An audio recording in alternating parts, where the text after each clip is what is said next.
So I'm sure most of you here have heard me say before that Mark is my favorite gospel. Just hands down. You're not supposed to have favorites, but Mark is my favorite. Mark is by far the shortest gospel, which is not the reason it's my favorite.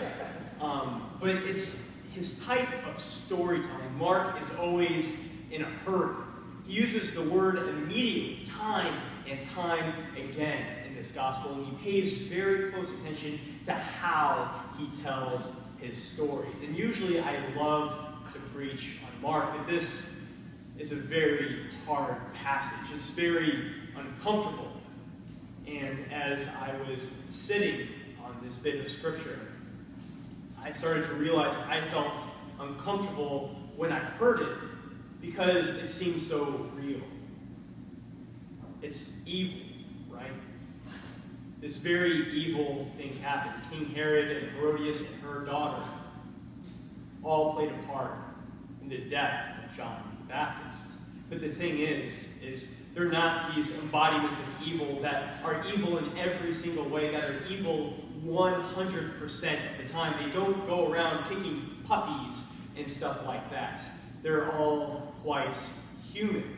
And we get a little bit of insight into their humanity here. King Herod does fear John the Baptist because he is righteous, and he at least has some iota of doing what is right in the eyes of God by preserving John the Baptizer's life, even though there are forces in the world, particularly his wife, that wants him dead.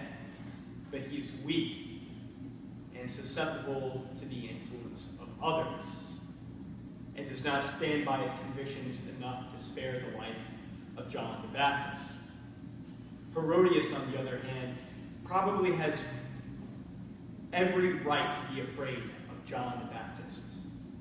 He's questioning the legitimacy of her position. John the Baptist threatened her very position in that court, her means of survival. I can't say I necessarily blame her for wanting to quiet John the Baptist. And her daughter wants to please her mother. She is not scheming, she is not plotting. She asks her mother what she should ask for. She seems to be a pawn in this crazy Game of Thrones. I'm not sure if you watched that TV show. It's really good. But the point is this evil that's being represented among these people isn't something abstract. It's not something we could point at over there and say that's evil. These are incredibly human individuals that are all broken in their own particular ways. And it's the confluence of these people carrying around little bits of evil that result in this tragic thing. It's a shame that all of them were afraid and weak in the ways that they were. But when they came together, there was a perfect storm, and all the evil that was hidden behind the pageantry and the niceties and positions was suddenly revealed, and John the Baptist died unjustly. And this is happening today. Evil was a character alive and well when this gospel was written, and we've lost our narrative for evil. And we want to go point at the villains of our society, the people that seem to walk around to do nothing good, that are just the cause of all of our ills. But the fact of the matter is that evil is possible in every single one of us, whether it's a lapse of attention, whether it's a weakness, whether it's us acting out of fear rather than compassion. This is a very real thing, and it happened in Charleston. When really bad things happen, it is impossible to feel the immensity of them in the moment. When I first read about the shooting at Mother Emanuel Church in Charleston, I knew it was a terrible thing. I knew it intellectually, right? I understood what was happening. I understood what happened. I recognized that it was a tragic thing. But how can you really grasp at something like that in the moment? It takes time to sink in for you to realize what actually happened. And months ago, my wife and I were invited to a wedding in Charleston on July 4th, and it was absolutely beautiful. And to tell you the truth, leading up to the wedding, Mother Emanuel was not on my mind. We knew that we wanted to bring our canoe and our dog because we were going to the lake afterwards. And I was thinking about how terrible it would be to drive all the way to Charleston with a canoe in my car and with a dog in the back. And we found the crummiest little motel right in the middle of downtown Charleston that would take dogs. And I was thinking about taking care of our dog. I was thinking about going to the wedding. The wedding was beautiful. I was so happy for my friends. And then Saturday night came around. I was like, you know what?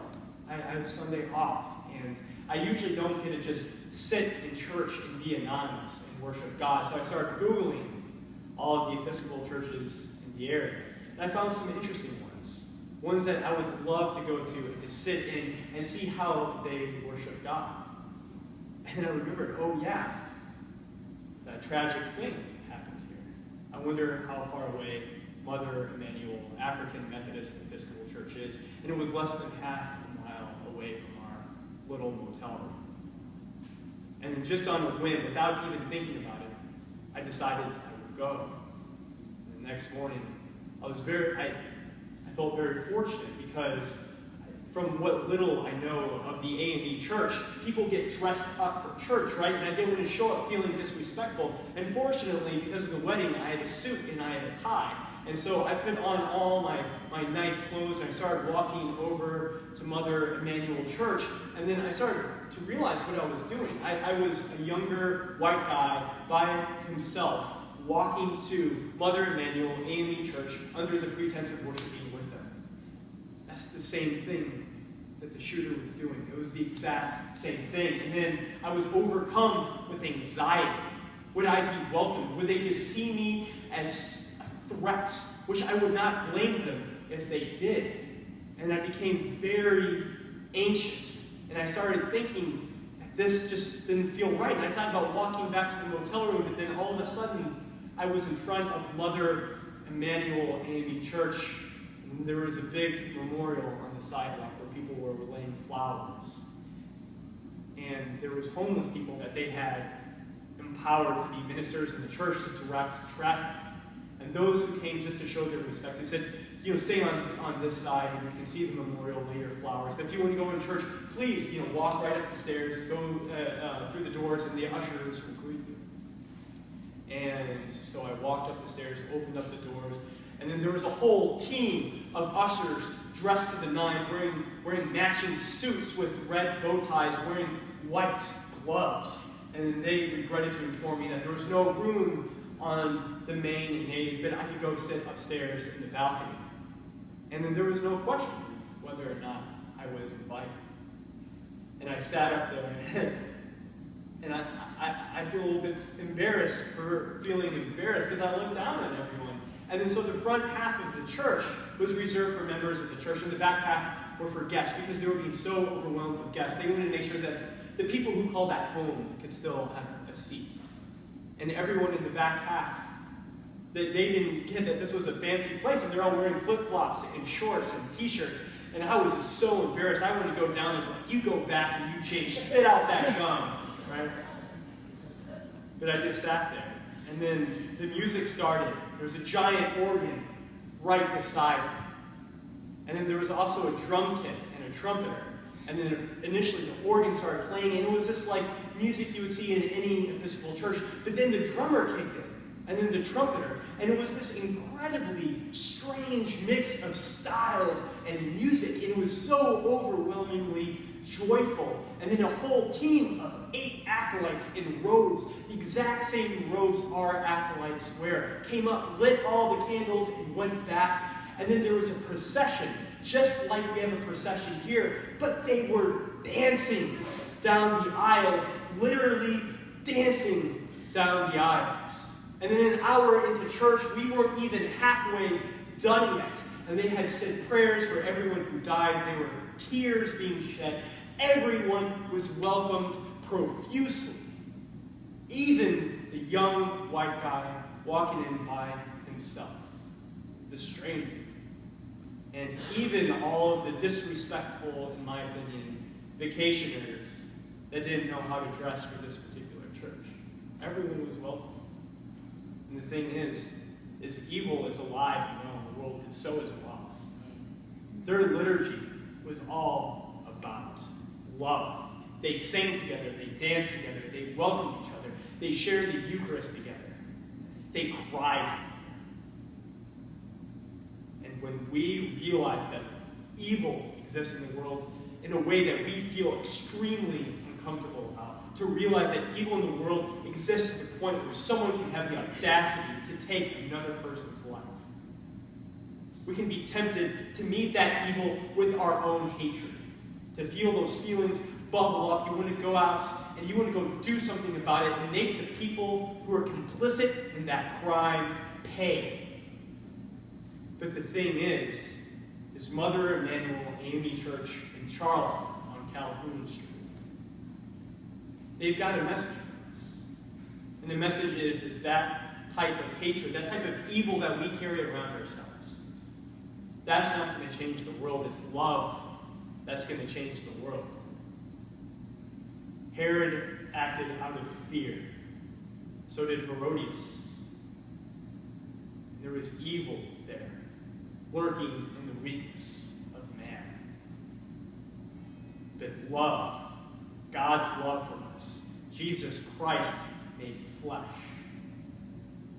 All of these things are so much more powerful than that. And we are not perfect. We have the capability of carrying evil within us ourselves. But as the events happened in today's gospel, Jesus was going around spreading the good news, and he was immediately going to Jerusalem, immediately picking up all of the disciples, immediately curing the sick, and spreading that joy. So he could show his love not just for us, but for the whole world. And Mother Emanuel Church gets this. They get that love can transform the world in such a bigger way than our own need to be self-righteous in the face of fear. That love, somehow, miraculously, so graciously offered by God, is so much more powerful than the evil that might be lurking